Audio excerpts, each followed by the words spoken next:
Hello, Mr. President. Good afternoon to you. Good afternoon, dear Mo Ibrahim. And we are really delighted that you were able to join us. This year, our annual conference is focusing on climate change and Africa. We suffer from climate and nobody is listening. But we think now, as we're running for COP27, which will be in Africa, that we may have an opportunity to deal with that. So maybe that's the one issue I would like to start to have a conversation with you.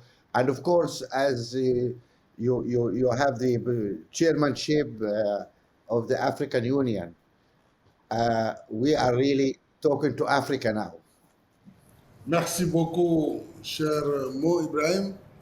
C'est avec grand plaisir que je réponds à ta question sur les attentes africaines pour la COP 27.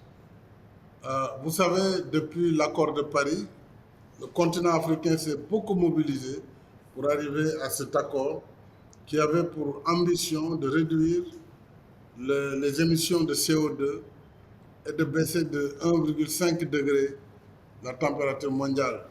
Et pour cela, nous avions, en accord avec tous les partenaires, décidé de mettre en place un fonds pour le climat qui serait alimenté à hauteur de 100 milliards de dollars par an en soutien à la lutte contre le changement climatique.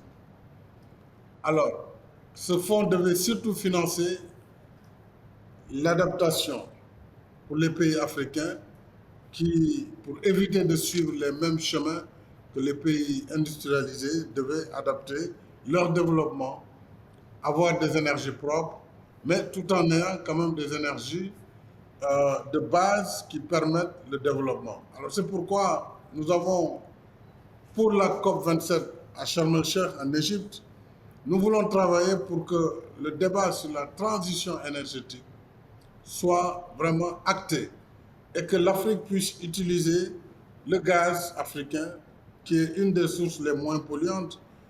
C'est vrai, c'est une source fossile, mais dans le cadre d'une transition sur 20-30 ans, 20 ans à 30 ans, nous pourrons développer le gaz et permettre que les banques de développement puissent financer ce développement. L'Afrique a besoin du gaz, l'Europe en a besoin, les États-Unis aussi, ils en produisent beaucoup. Donc, il n'est pas raisonnable de demander aux Africains de renoncer au gaz pendant que les autres sont encore au charbon et au fioul. Donc, nous allons à Sharm el-Sheikh pour que le débat sur la transition énergétique soit vraiment un débat juste, une justice climatique, comme je dis, et qu'on repose le débat sur ce que l'accord de Paris avait fixé, c'est-à-dire le principe du pollueur-payeur, et que aussi le fonds d'adaptation soit abondé pour que les pays africains puissent développer beaucoup d'énergie renouvelable, beaucoup de solaire, beaucoup d'éoliennes. Le Sénégal lui-même est à 32% d'énergie renouvelable au moment où je vous parle. Donc on a fait beaucoup d'efforts et on va continuer à les faire, mais il faut que nous puissions accéder à ces ressources du fonds climatique et surtout travailler aussi pour développer l'énergie renouvelable, le stockage, l'hydrogène, l'hydrogène vert, l'hydrogène bleu, tout ça, ce sont des points sur lesquels l'Afrique pourra, à Sharm el-Sheikh, travailler avec les partenaires. Nous devons aussi, sur la désertification, vraiment développer les concepts et financer la Grande Muraille Verte, qui a été un projet africain, mais aujourd'hui adopté par le One Planet Summit, aujourd'hui financé aussi, mais il faut que le financement permette de démarrer les projets pour la Grande Muraille Verte, la lutte contre la désertification, la lutte contre la, euh, la lutte contre l'avancée du désert et, disons, travailler pour le reboisement en Afrique. Voilà un peu les sujets sur lesquels on voudrait travailler avec nos partenaires à Sharm el-Sheikh. But yet, Mr. President, during COP26 in Glasgow, number of rich countries decided that they will not fund any gas projects in Africa. And in the Africa Europe summit in Brussels in February, uh, I heard you making, of course, taking issue with that. Uh, when we have 600 million people without power, and when most of our gas is going to Europe, uh, when our own people uh, don't have access. Some 900 million women don't have clean cooking. How many people die because of that? Uh, I was in the room and I saw the European leaders feel uncomfortable, of course, and a little bit maybe guilty, I hope. Uh, do you see a retreat from that irrational decision from the Europeans, from your position there? Do you see those guys retreating from that stupid decision? Thank you, Mo.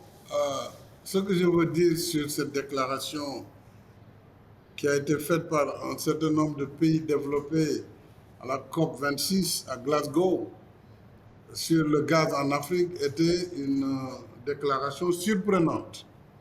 Elle est d'autant plus surprenante que les pays qui ont eu à faire cette déclaration utilisent abondamment des ressources beaucoup plus polluantes que le gaz. Et ces mêmes pays utilisent beaucoup le gaz, que ce soit le gaz russe à travers les pipes ou le gaz par gaz naturel liquéfié.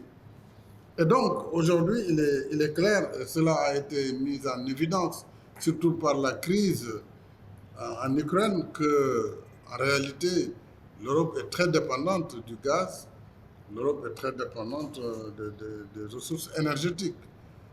Et l'Afrique, quant à elle, qui a la moitié de sa population, 600 millions de personnes, qui n'a pas accès à l'électricité, alors si on nous dit privez-vous, n'utilisez pas les ressources naturelles que vous avez, c'est vraiment injuste. C'est même ça n'a pas de sens en réalité. Et je crois que pendant le sommet de Bruxelles, nous avons quand même fait un pas en avant avec l'Union européenne. Et l'Union européenne a déclaré que le gaz était une énergie de transition. Donc ça, c'est la première étape, mais il y a toujours des lobbies tapis dans l'ombre qui veulent pousser à ce qu'on retire le gaz comme énergie de transition. C'est vraiment extrêmement grave de dire qu'à une population dont la moitié n'a pas accès à l'électricité, il faut renoncer parce qu'on ne va pas financer. Et je crois que c'est un abus d'une position dominante. Et il faut, comme l'Union européenne l'a fait, travailler avec l'Afrique pour valoriser son potentiel en gaz dans une période de transition, tout en développant le renouvelable en même temps et tout en faisant en sorte que l'adaptation soit une réalité. Donc je crois qu'il faut en même temps utiliser le gaz, en même temps faire du renouvelable pour que l'Afrique se développe, s'industrialise, parce que c'est l'industrie qui donne les emplois. Et pour cela, il faut une source d'énergie de base. Il faut un base load. Il ne faut pas nous dire que le renouvelable seulement peut développer un pays ou un continent. Quand c'est fait, nulle part. Donc ce n'est pas en Afrique que ça va commencer. Alors, nous demandons simplement une transition énergétique juste et équitable. Ensemble, nous pourrons gagner. L'Afrique pourra exploiter son gaz, pourra exporter vers l'Europe en GNL et pourra utiliser en Afrique le gaz to power pour augmenter ses capacités et s'industrialiser. Well, Mr. President, I actually call it immoral. And I really want to ask you now, Power Africa, there is no development without power. And clearly, the current situation is not acceptable. What would you suggest as a master plan for really powering Africa? Of course, we'll try as much with renewables, whether hydraulics, whether solar, with great potential for us. But that's not enough. We definitely need to develop also our gas and move forward. But what, beside financing, of course, financing is a serious issue here. And we need really, Africa need to stand firmly here, and I look for your leadership to really force that issue. People need to understand that is not, we did not put that carbon up there. And we are the guys suffering, and they're stopping us from even using our own gas when they are wallowing in gas from Russia and elsewhere. So that's morally unacceptable. But we need to have a master plan clearly for Africa. Uh, how we gonna do that mix, and what is missing? Is it infrastructure, transportation, ease of moving across borders, uh, barriers, whether it's real or self-imposed? Uh, how would you list our priorities there to enable us really to power Africa? I heard our friend President Obama some years ago talking about power Africa. Unfortunately, not much power happened, but we really need to do that ourselves. What what is your road plan there? How would you, as the chair of the African Union, propose that we African should do in order to achieve that? Thank you, Mo. Power Africa is possible. Je crois qu'il nous faut d'abord développer un mix énergétique en Afrique. Parce que l'Afrique a plusieurs sources d'énergie, sources fossiles à travers le pétrole, le gaz, sources naturelles, l'eau, l'hydroélectricité. L'Afrique a énormément de fleuves et a un potentiel hydroélectrique extrêmement important. Rien que le barrage d'Inga, s'il est réalisé convenablement, il permet de donner plus de 6000 mégawatts à toute cette région Afrique centrale et même au-delà. Et nous avons aussi le solaire qui est permanent en Afrique. 365 jours, c'est 365. Il y a du soleil, il y a du vent. Donc pour l'éolienne, il faut un mix énergétique. Alors, mais un mix énergétique, ça se finance. Il faut un financement à la fois privé et public. Et nous avons pu multiplier par 2 la capacité de production du Sénégal en moins de 8 ans. Pourquoi? Parce qu'on a un cadre de réforme qui permet le développement de IPP, donc de la production indépendante. Il faut utiliser les capacités de l'investissement du secteur privé pour faire de la production avec une bonne régulation, mais il faut également que les gouvernements et les partenaires continuent à financer la génération et surtout les lignes de transmission. Parce qu'on n'a pas besoin dans chaque pays de produire lorsqu'on n'a pas la ressource. En Afrique de l'Est, par exemple, il y a beaucoup de géothermie. C'est l'énergie, la chaleur qui vient de la terre. Le Kenya, la Tanzanie, tous ces pays peuvent développer la géothermie comme source de production électrique.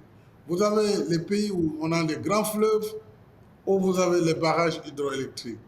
Vous avez des pays qui ont beaucoup de gaz. Il faut que le gaz aussi soit utilisé. Même ceux qui ont du charbon comme l'Afrique du Sud. Mais si vous mettez le total avec un mix énergétique, bien sûr, l'Afrique ne va pas être un pollueur parce que l'Afrique a un niveau de développement industriel encore très faible. Et c'est pourquoi il faut financer par l'adaptation le développement d'énergie propre, d'énergie intermittente, mais il faut un base load, il faut une énergie de base. Cette énergie de base, comme je l'ai dit, ou c'est de la géothermie là où elle existe, ou c'est du gaz là où il existe, ou c'est effectivement du pétrole là où il existe. Donc il faut combiner pour l'Afrique un plan spécial avec une transition particulière d'ici 2040, 2050, qui soit accompagnée et que l'Afrique se mette à niveau. Ça, si nous le faisons, bien sûr, nous pourrons donner l'accès électrique aux 600 millions à tous les Africains et nous pourrons aussi assurer l'énergie de l'industrialisation du continent et l'emploi pour les Africains, donc lutter contre la migration clandestine parce que les gens auront l'emploi sur le continent.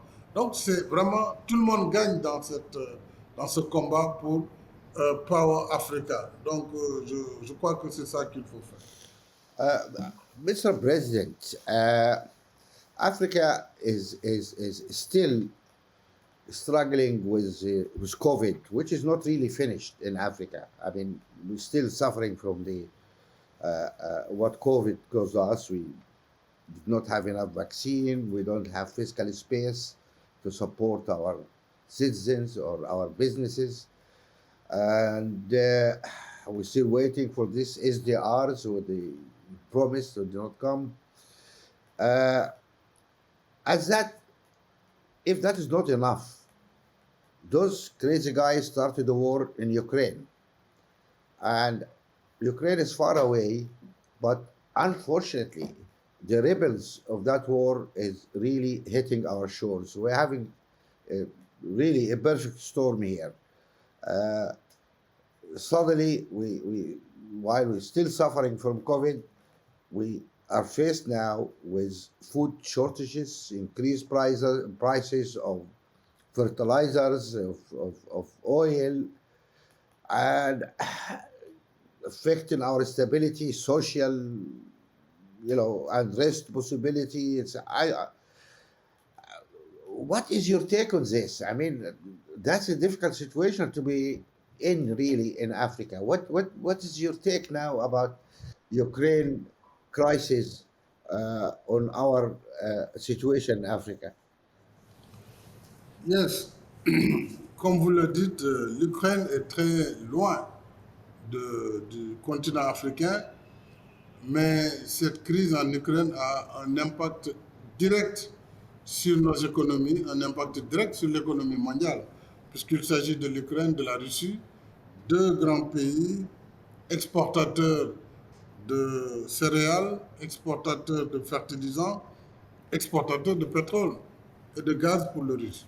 Donc ce conflit, naturellement, a touché l'économie mondiale, mais dans cette économie mondiale, les économies fragiles, comme les économies africaines, vont souffrir et commencent à souffrir et souffrent d'ailleurs beaucoup plus que les autres, puisque nous n'avons pas les mécanismes d'amortissement de cette crise. Aujourd'hui, en Afrique, comme partout ailleurs dans le monde, il y a une inflation galopante, il y a une augmentation des prix des céréales, des prix des denrées alimentaires, une augmentation, une explosion sur le prix du baril de pétrole, ce qui a naturellement des conséquences sur une économie déjà fragilisée par 2 années de Covid.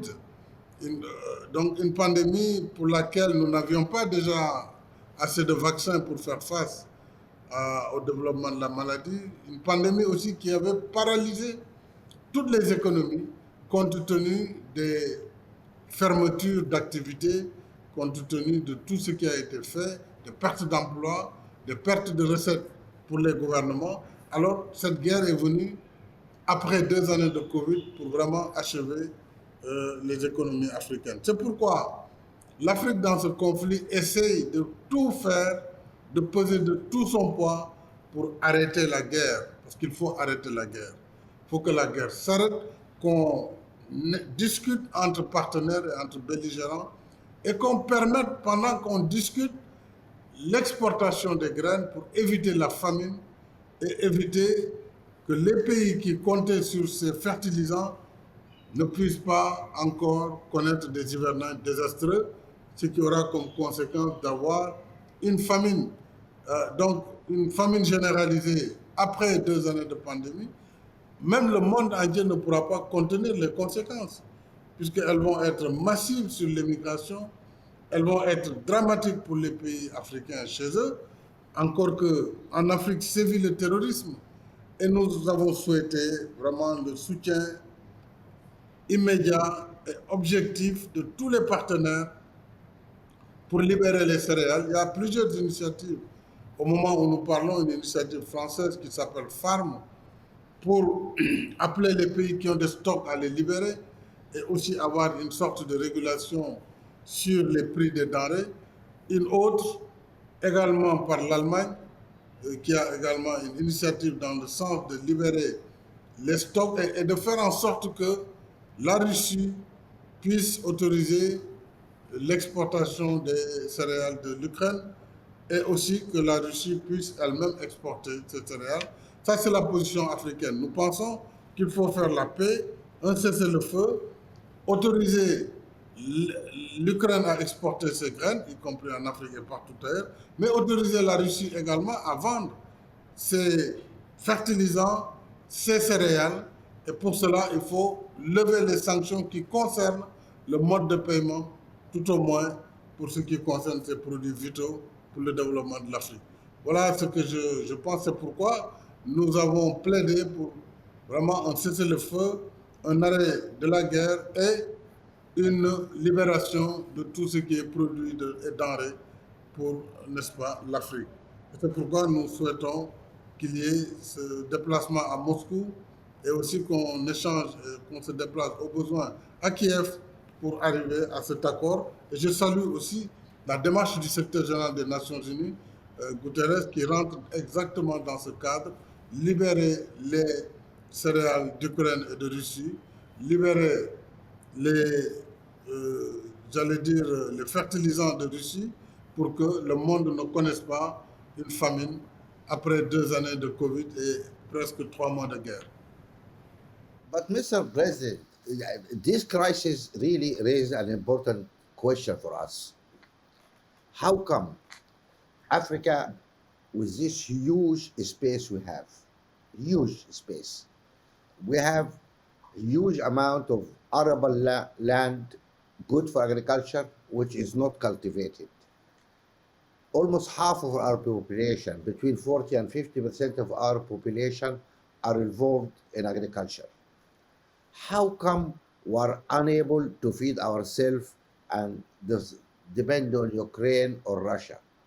Why aren't we really securing our own food security? Given all the resources we have there, what is the problem with our, is it agriculture model? Is it the small holding model? Uh, is it the government doesn't think agriculture is sexy enough? What is it?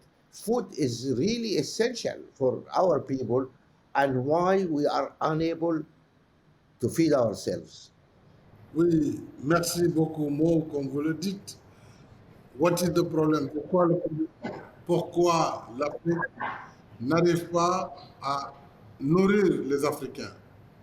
Alors, c'est un sujet plus complexe parce que, en réalité, c'est le monde tel qu'il est configuré qui nous met dans une situation où l'Afrique a déjà, pendant la période coloniale, été spécialisée dans la monoculture et selon les spécialités des différentes colonies, certaines étaient habituées à ne produire que l'arachide, comme le Sénégal, d'autres le coton, d'autres encore l'EVA ou le caoutchouc, et d'autres ont fait le maïs, etc.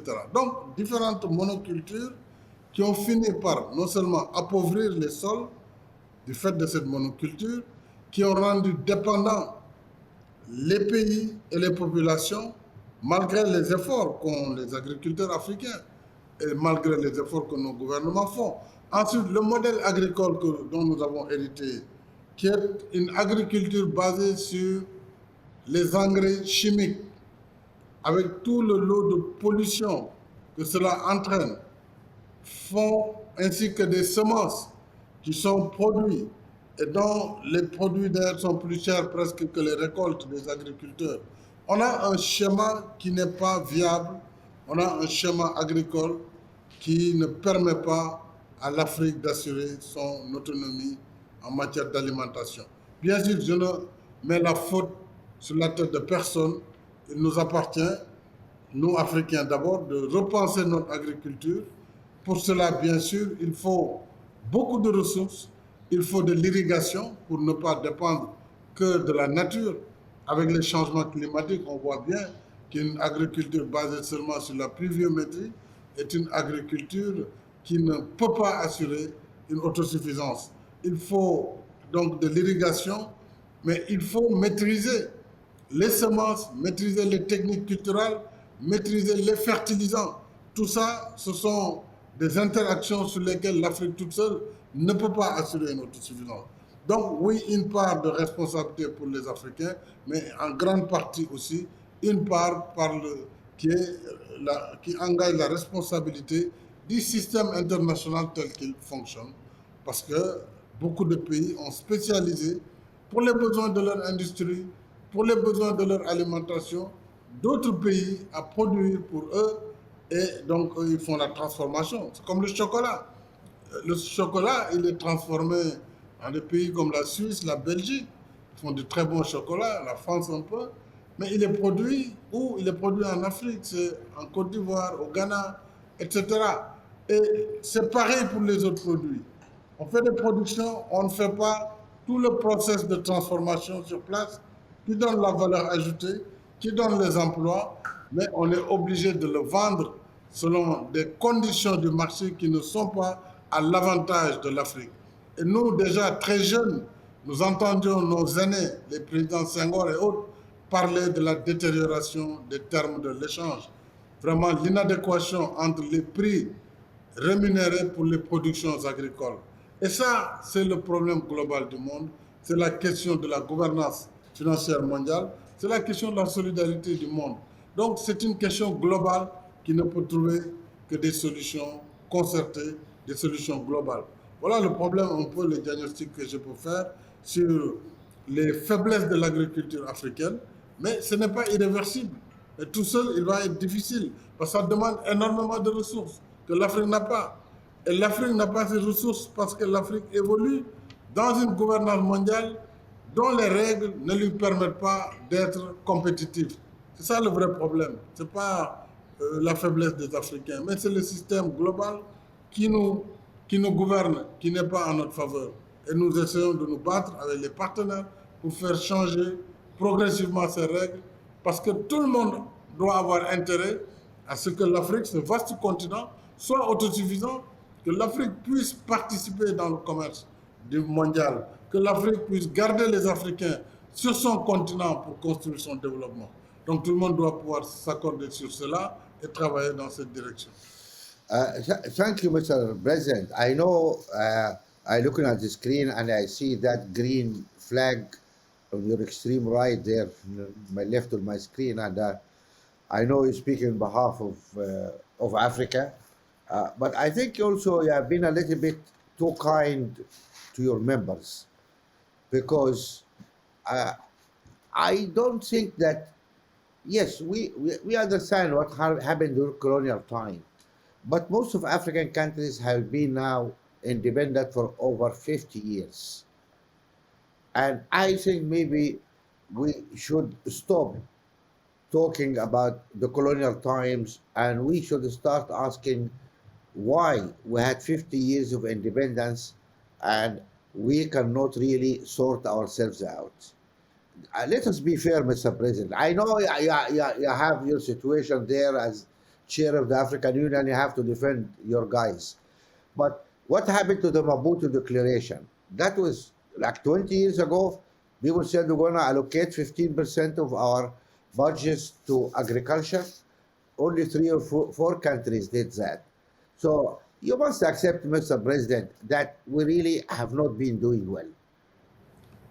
More, I think, you know, since our independence, oui, je disais donc que depuis nos indépendances, tu as raison, on ne doit plus parler de colonialisme, etc. Mais le problème, c'est que nous avons été indépendants, entre parenthèses, mais les règles qui gouvernent le monde ne sont pas des règles en adéquation avec notre liberté. C'est ça le problème. Nous sommes toujours régis par des règles qui ont été fixées pendant la période coloniale. Le Fonds monétaire, la Banque mondiale, les institutions de Bretton Woods, c'est au lendemain de la Seconde Guerre mondiale. Aucun de nos États n'était indépendant, en dehors de l'Éthiopie, du Libéria un peu. Aucun. Or, les règles n'ont pas beaucoup changé. Donc, on ne peut pas ne pas parler du passé, on ne peut pas ne pas parler de ce qui est déterminisme par rapport au développement de l'Afrique. Maintenant, les Africains ont leurs propres responsabilités. C'est clair. Je ne dis pas que nous ne sommes pas responsables, mais la responsabilité de la gouvernance mondiale est en grande partie à l'origine à l'origine du sous-développement de l'Afrique. Parce que les conditions d'emprunt ne sont pas les mêmes quand l'Europe a été détruite pendant la Seconde Guerre mondiale. Il y a eu le plan Marshall, il y a eu des financements sur 100 ans, 50 ans minimum, à des conditions très flat pour reconstruire l'Europe, construire l'infrastructure ferroviaire, les centrales électriques. L'Afrique n'a jamais eu cela. L'Afrique n'a jamais eu cela. C'est des conditions extrêmement difficiles dont nous faisons face pour financer notre développement. Au début, on a parlé beaucoup de l'aide publique au développement, mais nous savons très bien que l'aide ne peut pas assurer le développement d'une nation. C'est tellement faible par rapport aux besoins de la population. Et avec, bien sûr, les détournements sur le continent, mais aussi les détournements par ailleurs. Il n'y a pas que sur le continent. Aujourd'hui, nous parlons de partenariat. Partenariat gagnant-gagnant. Nous voulons que l'Afrique soit à la même enseigne que les autres continents. Regardez ce qui s'est passé sur la Covid. Les autres pays ont tout de suite mis en place des mécanismes. Ils ont mis de côté les règles qui gouvernaient leur économie, les règles de convergence, le déficit, le plafond de l'endettement. Ils ont tout de suite mis de côté. Ils ont développé des plans d'urgence, de résilience. L'Europe, 750 milliards de dollars. Et la Banque centrale a racheté la dette des États. Les États-Unis ont mis 5 000 milliards, 5 trillions de dollars. Est-ce que nous pouvons faire cela? Nous n'avons pas les capacités. Nous n'avons pas, sinon nos économies vont être dégradées. Et nous allons encore nous endetter plus cher. Les agences de notation sont là à veiller. Donc, je parle de cela. Je ne parle pas de la responsabilité des Africains, bien sûr, qui reste entière et nous devons nous battre pour le développement de notre continent. Mais nous ne pouvons pas nous développer si les règles internationales qui régissent les relations entre les nations sont aussi difficiles et aussi défavorables pour le continent africain. Voilà, nous voulons avancer, nous travaillons jour et nuit, mais il faut que les règles changent. Qu'on puisse, par exemple, sur la Covid, on aurait pu obtenir au moins 100 milliards de dollars pour tout le continent africain. 1 milliard 300 millions d'habitants. 30 millions de kilomètres carrés, on ne peut pas avoir 100 milliards. Comment voulez-vous, dans ces conditions, que l'Afrique compétisse à part égale avec le reste du monde? Donc, c'est ce que je dis. Ça, ce n'est plus la colonisation, mais ce sont en tout cas les conséquences des actes qui ont été pris au lendemain de la Seconde Guerre, alors que nous n'étions pas des nations libres. Et c'est les mêmes règles qui nous gouvernent. Donc, c'est normal que nous posions le changement de paradigme aujourd'hui, le changement des règles qui gouvernent le monde, pour que l'Afrique, dans la transparence, dans la démocratie, puisse également être partie prenante du concert des nations. This is true, Mr. President. But what I hope that when it comes for medicines and vaccines, for example, Africa imports like 98, 99% of our medicines and vaccine. Period. We we import all that. And then COVID came, and oops, we discovered we have a big problem, and we cannot rely on the kindness of others. And out of that, then came the initiative, let us manufacture in Africa.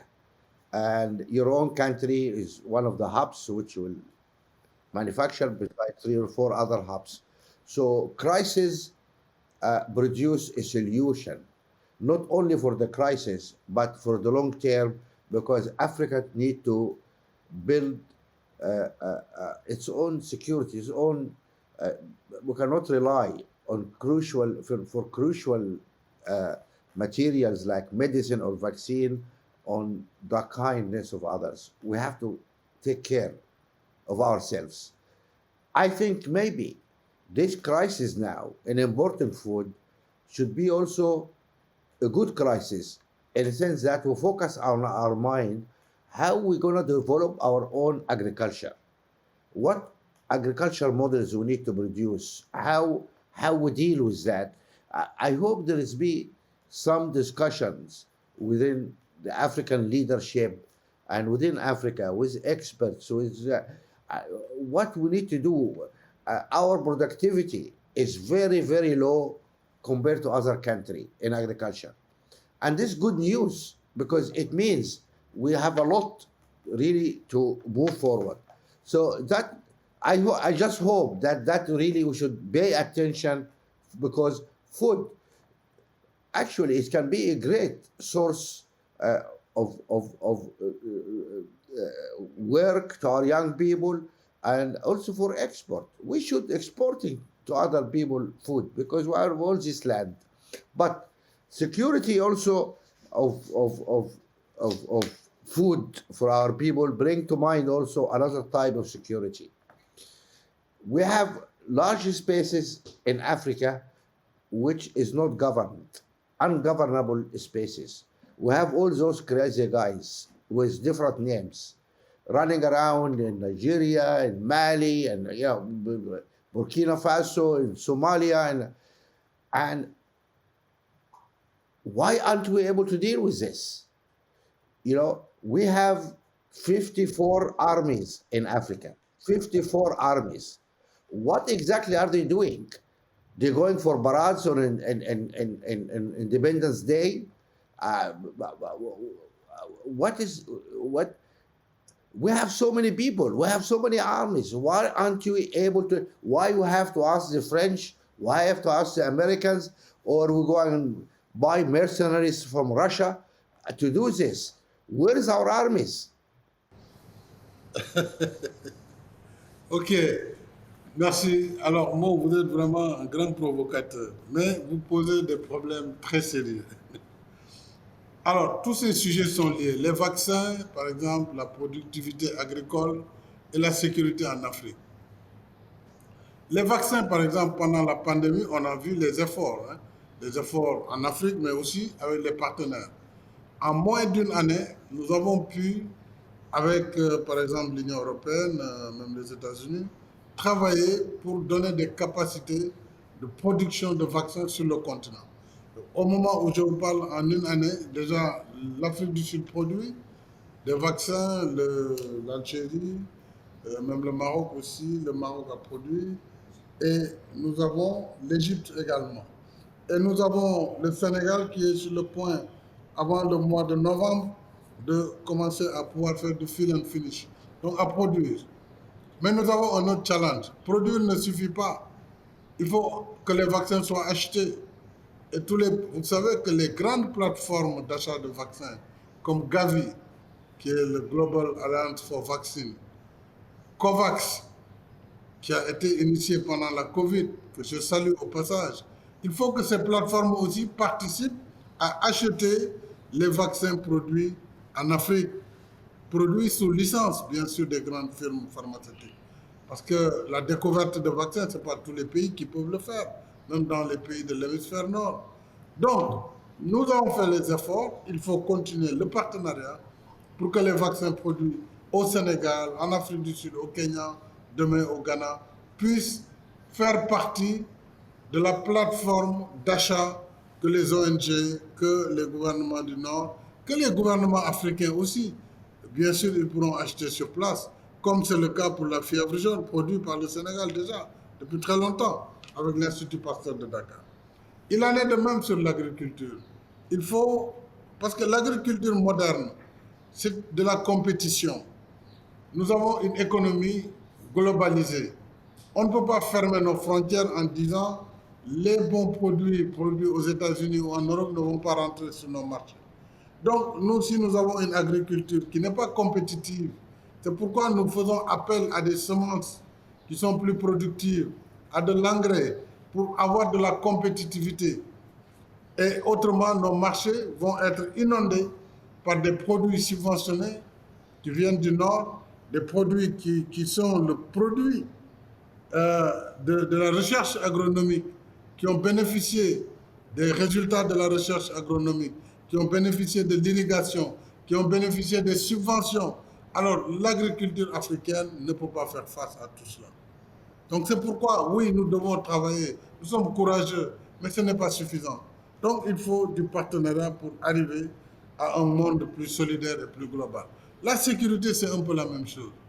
Voyez-vous, en 1885, c'est une date à retenir. 1885, il s'est passé à Berlin ce qu'on a appelé le fameux congrès de Berlin, où les anciennes puissances colonisatrices ont mis la carte de l'Afrique et ont découpé en petits morceaux, chacune prenant une colonie. Et parfois, ça a créé des incohérences. La Gambie, par exemple, et le Sénégal à l'intérieur. Et l'Afrique indépendante a dit, respectons les frontières telles qu'elles ont été héritées du colonialisme. Et ça, c'est un grand problème pour l'Afrique. Nous avons de petites économies, de petits États, de petits pays. À l'échelle, on a du mal à faire une agriculture productive, une sécurité efficace, une économie robuste. Mais pris ensemble, c'est pourquoi depuis 60 ans, 59 ans plus précisément, depuis la création de l'OIA, le 25 mai 1963, l'Afrique travaille pour son unité, pour avoir une nation unie, fédérée. Et c'est comme ça que nous pourrons avoir une armée forte, que nous pourrons avoir une économie forte, une industrie forte. Mais en attendant, ce sont des États-nations. C'est ça la réalité. Donc il faut qu'on compte avec nos réalités et nous avons les hommes qu'il faut. Mais le problème, c'est que lorsqu'il s'agit de lutter contre le terrorisme en Afghanistan, mais c'est une coalition mondiale qui est formée. C'est plus de 200 000 soldats sur le financement des pays développés et des mécanismes qui sont conçus pour assurer ce financement. Quand il s'agit de l'Afrique, on nous dit le Sahel, bon, il faut que les Africains assurent leur sécurité. Mais avec quels moyens? Voilà, la question, c'est une question de moyens. Si je résume, c'est une question de moyens. Oui, parce que nous avons l'urgence alimentaire, nous avons l'urgence pour l'éducation, l'urgence pour la santé, l'urgence pour l'emploi des jeunes. On ne peut pas en même temps assurer le financement de, de la présence militaire africaine sur le théâtre africain. Donc il faut qu'il y ait une coalition globale, Europe, Amérique, Asie, tout le monde, comme ça a été le cas en Libye, c'est une coalition globale de l'OTAN. Donc il faut, tu vois, malgré notre volonté, nous ne sommes pas des fainéants, hein. Nous travaillons pour vraiment développer l'Afrique, mais il faut qu'il y ait un partenariat qui permette à ce travail de se réaliser, aussi bien pour la sécurité que pour l'agriculture ou, encore une fois, la santé. Thank you, Mr. President. But I'm still not comfortable about how we African are really dealing with the issue of insecurity and the issue of terrorism.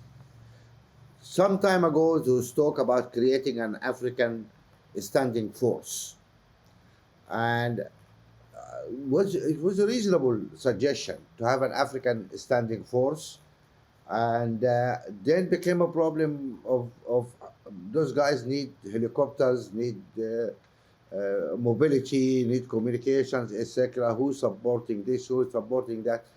And there was a problem because the European Union we thought it's going to help, but there was a problem about supplying arms. Like, although that's changed recently when Europe started to supply arms in the situation of Ukraine. Uh, so that one project, which I think was very sensible, but it has not taken off. I mean, can't we revise, go back to that and say, okay, we have different situation here. You are friends in Europe. You realize now that it is really important to help this African standing force become a real force. And there's no shortage of young men who able to fight in Africa. And yes, they're gonna need some mobility, some weapons, and that should not be a major problem. I mean, they don't need tanks, they don't need expensive stuff, and but that's something can be resolved because look, I'm of course I don't have any official position, so I'm more free to talk. It just hurt me a lot to see all these armies we have, all those wonderful generals. How many generals we have in Africa? Beautiful clothes, all these medals and ribbons and red stuff around here. And the, the only fights or only combat they have seen was beating up demonstrators. beating us up in the streets. Look at countries like Sudan. What the army is doing there? I mean, it's just beating up people. They love to have military coups, and how many military coups we had in Africa? Change, go back to the capital, change regime, do it. It raises the question whether we in Africa we need to look back critically. What exactly is the role of an African army? What exactly their job to sit in the border, protect us, fight terrorism, or come back to the capital and take power and beat us, the civilians? That's a legitimate question. Good question. C'est une très bonne question. Mo. Euh, oui, l'armée doit être républicaine dans une démocratie. L'armée n'a pas vocation à exercer le pouvoir politique. Ça, c'est clair. Et tout pays où l'armée s'implique politiquement n'est pas une démocratie. Nous avons, oui, plusieurs armées.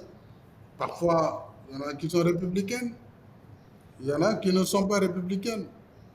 Alors, l'armée doit assurer la sécurité de l'intégrité du territoire. C'est la première mission d'une armée nationale.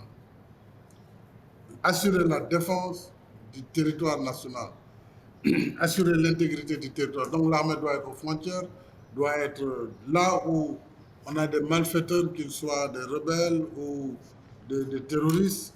L'armée doit être en première ligne. Bien sûr, l'armée doit être dans les conditions de pouvoir exercer cette mission. Mais il faut quand même reconnaître qu'il y a des pays en Afrique dont les armées sont républicaines, dont les armées ne se sont jamais mêlées du jeu politique au point de les impliquer dans des coups d'État. Ça existe. Malheureusement, ça ne fait pas légion. Mais vous avez parlé de la force africaine en attente. Nous sommes conscients qu'il faut mettre des forces en attente. Et quand vous voyez ce qui se passe aujourd'hui au Mozambique, où vous avez des pays de la SADC et le Rwanda qui sont impliqués directement, avec l'appui parfois de pays membres de l'Union européenne, nous tenons là le schéma qu'il nous faut.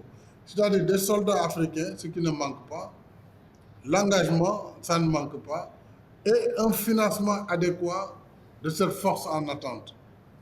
C'est là où nous avons des difficultés. C'est-à-dire comment financer l'architecture africaine de paix. Et récemment à Bruxelles, nous avons négocié, discuté avec l'Union européenne pour que la boussole stratégique que l'Europe a mise en place puisse travailler avec l'Afrique sur l'architecture africaine de sécurité et mettre en place des forces africaines en attente dans les sous-régions pour que quand il y a une crise, qu'on puisse déployer comme ça au moins 5000 soldats par sous-région. Afrique de l'Ouest, Afrique centrale, Afrique de l'Est, etc. Donc ça fait au moins une armée de 25 000 hommes équipés.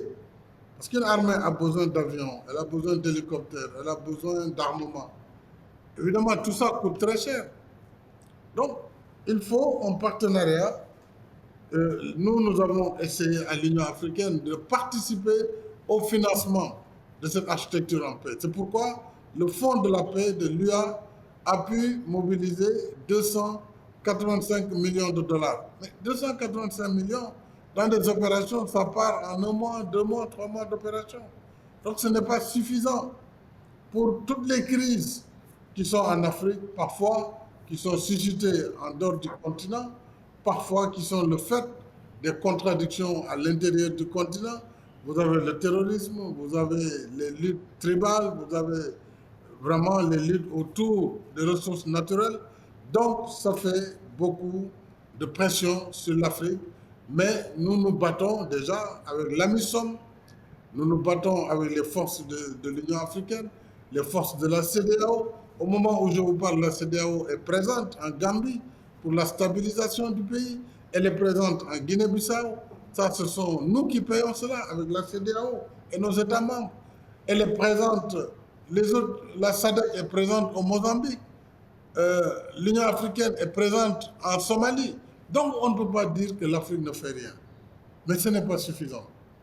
Et ça coûte cher un déploiement militaire. C'est pourquoi je pense que l'Union européenne à travers sa boussole stratégique, à travers son mécanisme, les autres partenaires aussi comme les États-Unis et les Nations Unies, ensemble avec d'autres pays d'Asie, nous devons pouvoir mettre en place le financement de l'architecture africaine de paix pour que partout où il y aura un conflit en Afrique, que des Africains, des militaires africains, que les armées africaines puissent être sur place pour régler le problème.